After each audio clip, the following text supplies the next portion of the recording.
Maia eta Marti 8. atala. Nor da nor.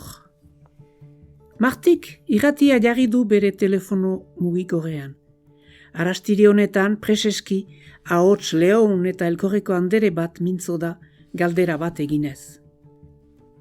Norbera bere buruarekin bat etor daiteke?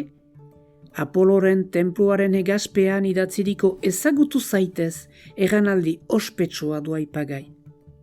Maia agertzen da, Martiren konzentrazioak harridura sortzen dio. Marti, zertan ari zara? Pilota partida baten ikustera joan behartugu azparneko berria trinketera.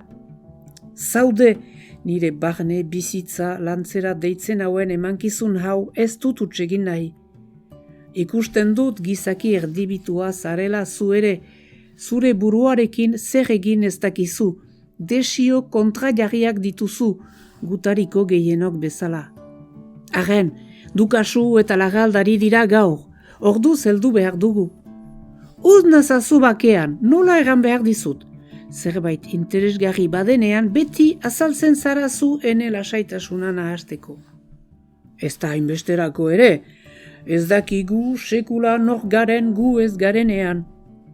Gure txapeldunen sustengatzera tegnatzeak nortasunak finkatzen lagunduko gaitu. Podcasta ez da eskapatuko. Martik begiak zerratzen ditu. Maiak ahoa borobilduz bere asperdura erakusten dio.